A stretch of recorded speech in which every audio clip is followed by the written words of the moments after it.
আমরা অনেকদিন ধরে শুনি এই জায়গায় ঘোড়া জবাই হয়, তো আমরা উৎপত্তি থাকি যে এটাকে আমরা যেমন হোক এটা নিয়ন্ত্রণ করবো। আজকে যখন সকালে ফজর নামাজ পড়ে আমি বাসাতে বাড়িছি, তো আমার এক ছোট ভাই সে বিয়া বলতেছে ভাই ওখানে 10-15টা ঘোড়া জবাই হয়েছে। তো আমরা গ্রামবাসী কিছু লোকরাই আসা দেখি এই জায়গায় অনেক ঘোড়া আমাদের টের পেয়ে ওই লোকগুঞ্জরে তারা যার যন্ত্রপাতি নিয়ে সে পলাই গেছে। কিছু আমাদের এলাকার লোক আছে জড়িত, তারা একজন হচ্ছে রাজীব আর একজন হচ্ছে গিয়া তিতাস, সে তারা আমাদের দিকে আমাদের সামনে দিয়ে তারা দৌড়ে গিয়েছে। ঘটনাস্থলে আসে দেখি যে ঘোড়া জবাই হচ্ছে।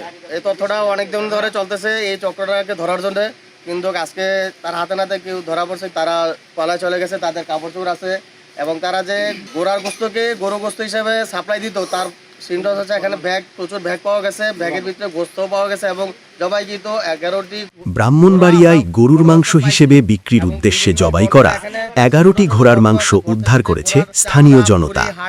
আজ ভোরে সদর উপজেলার একটি পরিত্যক্ত বাড়িতে এই চাঞ্চল্যকর ঘটনা ঘটে। আমরা ঘটনাস্থলে দেখতে পাইছি যে গরুটাকে ইনজেকশন দিয়ে তারা নিষ্ক্রিয় করে রাখছে যাতে এটি ছুটাছুটি করতে না পারে, এবং রাস্তায় আপনারা গেলে দেখবেন ঘোড়ার পাওয়ার চিহ্ন। স্থানীয়দের বরাতে জানা যায় দীর্ঘদিন ধরেই ওই বাড়িতে সন্দেহজনক কার্যক্রম চলছিল।